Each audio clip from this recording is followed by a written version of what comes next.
আল্লাহর ভাষা আপনাদেরকে আমি শোনাচ্ছি। আল্লাহ পাক বলেন, কুল বিফাদলিল্লাহি ওয়া বিরাহমাতিহি ফাবিযালিকা ফালইফরাহু হুয়া খায়রুম মিম্মা ইয়াজমাউন। আল্লাহু আকবার। নবী আপনি বলে দিন তারা যেন খুশি হয়ে যায়। কুল বিফাদলিল্লাহি ওয়া বিরাহমাতিহি, আমি আল্লাহর করুণা এবং অনুগ্রহ নিয়ে বান্দারা যেন খুশি হয়ে যায়।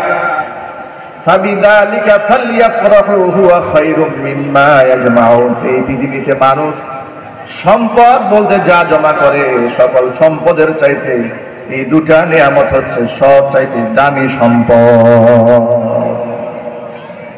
ফাদলুন ওয়া রাহমাতুন, কোন দুটা নিয়ামতকে আল্লাহ পাক বললেন যে মানুষের জমাকৃত সম্পদের চাইতেও মূল্যবান?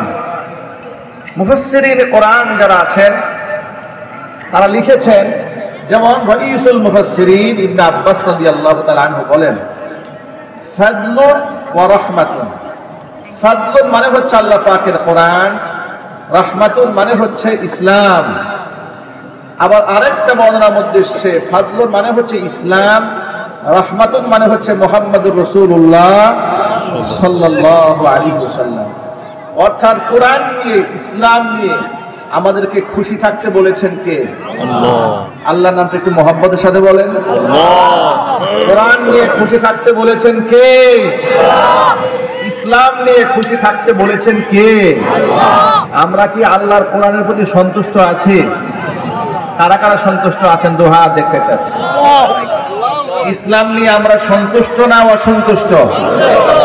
আল্লাহ পাক যেন কোরআনময় জীবন গড়ে ইসলামের আদর্শ মেনে দুনিয়া থেকে বিদায় গ্রহণ করার তৌফিক আমাদেরকে দান করেন। জোরে বলুন আল্লাহুম্মা আমিন।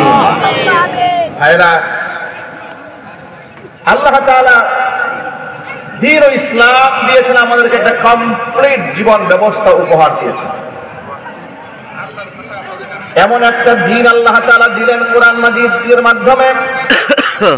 আল্লাহ পাক সূরাতুল মাইদায় দ্ব্যর্থহীন ভাষায় বললেন, আল ইয়াউমা আকমালতু লাকুম দীনাকুম ওয়া আতমামতু আলাইকুম নি'মাতি ওয়া রাদিতু লাকুমুল ইসলাম দীনান।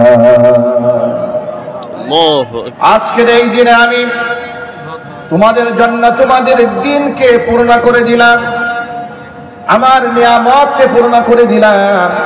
ওয়া রাদিতু লাকুমুল ইসলাম দীনান, দিন হিসেবে, ধর্ম হিসেবে আমি আল্লাহ তাআলা ইসলামকে মনোনীত করে নিলাম।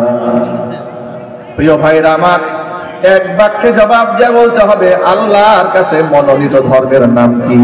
ইসলাম। একটু খুশি হয়ে বলেন, ধর্মের নাম কি? এবার সূরা আলে ইমরান থেকে শোনাচ্ছি।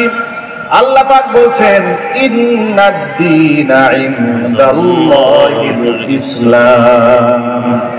আমি আল্লাহর কাছে এই দুনিয়াতে যত প্রকারের ধর্ম মানুষ অনুসরণ করে সমস্ত ধর্ম বাতিল বলে গণ্য হয়ে গেল। একমাত্র, কেবলমাত্র, শুধুমাত্র গ্রহণযোগ্য ধর্মের নাম হলো ইসলাম। আল্লাহু আকবার বলেন। সেই ইসলাম যদি কেউ মান্য করে সে জান্নাত পাবে। ওই ইসলাম যদি কেউ মান্য করে পৃথিবীতে একটি সমৃদ্ধ সমাজ ব্যবস্থা পাবে। ওই ইসলামকে কেউ যদি অগ্রাহ্য করে পরকালে জাহান্নামের আগুনে পড়বে, দুনিয়ার মধ্যে অশান্তির আগুনে পড়বে। কথা ঠিক না ঠিক জোরে বলেন। খুব সিম্পল একটা উদাহরণ দিয়ে আপনাদেরকে বোঝাচ্ছি। ধরুন আমাদের বাংলাদেশ মধ্যম আয়ের দেশ কিংবা গরিব দেশ, ঠিক কিনা বলেন? ধরেন আমাদের দেশটা একটা গরিব রাষ্ট্র, উন্নত রাষ্ট্রের তুলনায়। কিন্তু Europe, America, Sweden, Canada, Britain, Germany, ওদের তো জীবন ব্যবস্থা, কালচার অনেক উন্নত। সেই হিসেবে ওদের দেশের মানুষের তো আত্মহত্যা করে মরার দরকার ছিল না। কিন্তু আশ্চর্যের ব্যাপার কি, আপনারা শুনে অবাক হয়ে যাবেন, এই পৃথিবীতে আত্মহত্যা করে সবচেয়ে বেশি মানুষ মারা যায় আমেরিকাতে। জাপান এত উন্নত রাষ্ট্র, জাপানের জীবন ব্যবস্থা শুনলে তো আপনার হতবাক হয়ে যাবে। সময়ের কত মূল্য তাদের। ট্রেন যে সময় আসার কথা, একটা ধরেন 2টা বাজে ট্রেনটা আসবে, ঠিক 1টা বেজে 59 সেকেন্ড, এমনকি 60 সেকেন্ড, এর মানে হচ্ছে 2টা বেজে গেল, সরাসরি ট্রেন এসে প্ল্যাটফর্মে লেগে গেল। সময়ের এত মূল্য। কয়েকদিন আগে অন্য একটা দেশ থেকে জাপান একটা বিমান এসেছে, বিমান ল্যান্ড করতে 10 মিনিট লেট করেছে। সেই বিমান জাপানের রানওয়েতে তারা নামতেই দেয়নি। আল্লাহু আকবার। বিমান কেন 10 মিনিট লেট করেছে এই জন্য কর্তৃপক্ষ নামার পারমিশন দেয় না, বিমানকে ব্যাক করে পাঠিয়ে দিয়েছে। সময়ের কত মূল্য এই বৌদ্ধদের কাছে, নাস্তিকদের কাছে। অথচ যেই মুসলমানদের জন্য কোরআন নাজিল করে আল্লাহ সময়ের কসম করেছেন, সেই মুসলমানদের কাছে সময়ের কোনো দাম নাই। আল্লাহ তাআলা সূরা আসরের মধ্যে সময়ের কসম করেছেন, ওয়াল আসরি।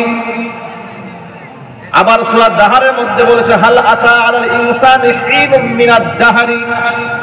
কসম করেছেন সময়ের, যে সময়টা এত মূল্যবান মানুষের জীবনের, সেই মুসলমান আজকে সময়ের কোনো দাম দেয় না।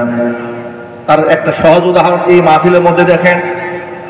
ঠিক এই মুহূর্তে দেখবেন চায়ের দোকানে বসে বসে চা খাইতেছে আর গল্প করতেছে, কথা বলে না কেন? আল্লাহর কোরআন থেকে সবক দেওয়া হচ্ছে, জীবনের দিক নির্দেশনা দেওয়া হচ্ছে। এই মুসলমান আল্লাহর কোরআনকে অবমাননা করে চায়ের দোকানে বসে গল্প করছে, এরকম মুসলমান নাই সমাজে? আরো জোরে বলতে হবে, নাই? মেলায় মেলায় ঘুরছে, বাবা মার জন্য একটু দোয়া করার জন্য তারা আসতেছে না। মনে রেখো মুসলমান, কামা তাদিন তুদান, যেমন কর্ম তেমন ফল। তুমি আজকে তোমার মারহুম আত্মীয় স্বজনের জন্য দোয়া করতে কোরআনের ময়দানে জমে বসছো না, একটা সময় তুমি এই দুনিয়া থেকে চলে যাবে, তোমার পরবর্তী প্রজন্ম রাস্তায় রাস্তায় মদ খেয়ে বেড়াবে, তোমার জন্য দোয়া করবে না। সময় আছে এখনো, কোরআনের ময়দানে এসে শামিল হয়ে যাও। আল্লাহ পাক যা তৌফিক দান করেন, জোরে কোন আমিন। উন্নত রাষ্ট্র জাপান, এত উন্নত হওয়ার পরে, জীবন জীবিকা এত উন্নত হওয়ার পরে, সেখানে বৃদ্ধ মানুষের কোনো মূল্য নাই। শেষ জীবনের সময় কাটে কুকুর নিয়ে, বিড়াল নিয়ে, বৃদ্ধাশ্রমে।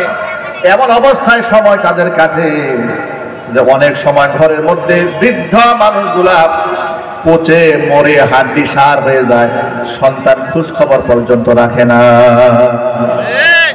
পৃথিবীর মধ্যে উন্নত কান্ট্রি সুইডেন, তারা একটা যন্ত্র বানিয়েছে, আবিষ্কার করেছে।